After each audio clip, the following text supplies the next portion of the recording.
Hi friends, welcome back to Studio Makeup Artist channel. இன்னைக்கு நம்ம பார்க்க இருக்கிறது ஆலு பரோட்டா செய்வது எப்படி. வாங்க ஆலு பரோட்டா எப்படி செய்து பார்க்கலாம். உருளைக்கிழங்கு நல்லா வாஷ் பண்ணிட்டு குக்கர்ல வச்சுக்கோங்க. ஒரு 5-6 விசில் வச்சுக்கோங்க. அதுக்குள்ளே சப்பாத்தி மாவு பேசஞ்சு வெங்காயம் கட் பண்ணி வச்சுக்கோங்க. பச்சை மிளகாய், இஞ்சி பூண்டு தட்டி போடணும். கொத்தமல்லி, உருளைக்கிழங்கு மசிச்சு வச்சுக்கணும்.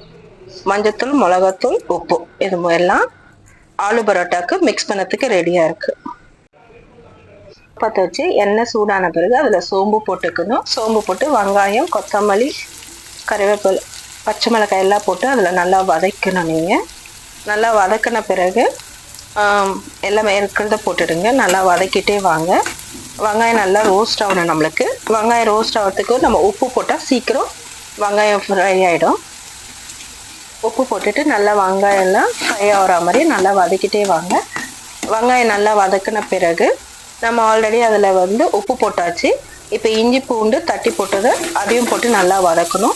வெங்காயம் நல்லா டீப் ஃப்ரை ஆன பிறகு அதில் மஞ்சத்தூள், மிளகாத்தூளை போட்டு நம்ம வதக்குறோம். ஸோ இதை நல்லா வதக்கிட்டே வரணும். இதுக்கு நம்ம தண்ணி எதுவும் ஊற்றக்கூடாது, எண்ணெயில் தான் மிக்ஸ் பண்ணணும். இதை நல்லா வதங்கின பிறகு நம்ம வேக வச்ச உருளைக்கிழங்கு அதில் போட்டுட்டு நல்லா மிக்ஸ் பண்ணணும்.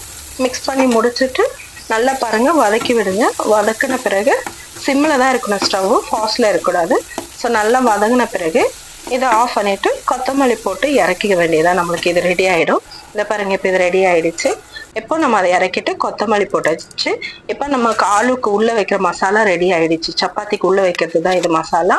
இப்போ சப்பாத்தியை நல்லா போட்டு நீங்கள் திரட்டி வச்சுட்டு அதில் ஒரு ஸ்பூன் ஆலு மசாலா எடுத்து வச்சுட்டு கார்னர் ஃபுல்லாக நீங்கள் இப்படி மடித்து விட்டுடணும்.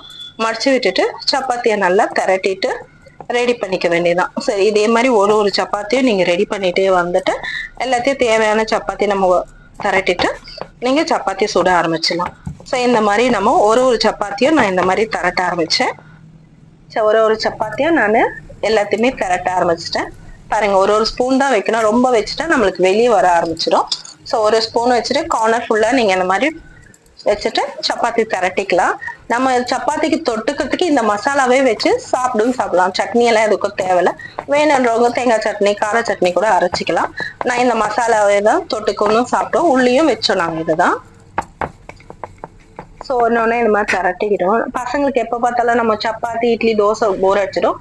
ஸோ ஆலு பரோட்டா இந்த மாதிரி திரட்டி கொடுத்தா பசங்க இஷ்டமாக சாப்பிடுவாங்க. ஸோ நான் எல்லாம் திரட்டி வச்சுட்டேன். இப்போ தோசைக்கல் வச்சுட்டு எண்ணெய் ஊற்றிட்டு சப்பாத்தி போடுறேன். நான் ஒன்று போட்டு இந்த மாதிரி எடுத்துக்கணும். நம்ம இது ஆலு பரோட்டா செஞ்சுருக்கேன். இதே பசங்களுக்கு வேணும்னா கூட நீங்கள் கீரையை கூட குட்டி குட்டியாக நறுக்கி போட்டு அந்த சப்பாத்தி மாவில் பிசைஞ்சிட்டு இந்த மாதிரி கூட போடலாம். பசங்களுக்கு இதெல்லாம் சாப்பிட்டா ரொம்ப ஹெல்த்தி. ஸோ நம்மளுக்கு சுட சுட ஆலு பரோட்டா ரெடி. இதை பாருங்க, ஒன்றா நம்ம சுட்டு எடுத்து வச்சாச்சு. இது என் சின்ன பொண்ணுக்கு காலையில் டிஃபனுக்கு கொடுத்து அனுப்பிச்சாச்சு. ஸோ மீதி இருக்கிற ஆலு பரோட்டாவும் நம்ம போடுறோம். ஸோ எல்லாமே ஆலு பரோட்டா போட்டுகிட்டே வரேன் நான். ஸோ பசங்களுக்கு நம்ம இந்த மாதிரி செஞ்சு கொடுக்கறதுனால ரொம்ப டேஸ்டியாகவும் இருக்கும். பசங்க விரும்பி வேறு டிஃபன்னா கொஞ்சம் விரும்பி சாப்பிடுவாங்க.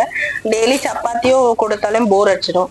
ஸோ ஒரு நாளைக்கு இந்த மாதிரி ஆலு பரோட்டா மாதிரி போடலாம். நீங்கள் பாருங்க, இந்த சப்பாத்தி இப்போ நம்மளுக்கு ரெடி ஆயிடுச்சு. சப்பாத்தியும் அந்த ஆலு மசாலாவும் ரெடி. ஸோ சப்பாத்திக்கு இந்த ஆலு மசாலாவையும் நீங்கள் வச்சு சாப்பிடலாம். So aloo parotta ready. சுவையான ஆலு பரோட்டா ரெடி ஆயிடுச்சு. நீங்களும் ட்ரை பண்ணி பாருங்க வீட்டில். ஓகே ஃப்ரெண்ட்ஸ், என்னோட சேனலை இது வரைக்கும் எல்லாரும் சப்ஸ்கிரைப் பண்ண எல்லாருக்கும் தேங்க்யூ, ரொம்ப நன்றி. ஸோ இனி வர வீடியோஸை பார்த்து எல்லாரும் எனக்கு லைக் பண்ணுங்க, சப்ஸ்கிரைப் பண்ணுங்க, உங்க ஃப்ரெண்ட்ஸோட ஷேர் பண்ணுங்க. ஓகே ஃப்ரெண்ட்ஸ், இதோட நம்ம நெக்ஸ்ட் வீடியோல சந்திக்கலாம். பாய்.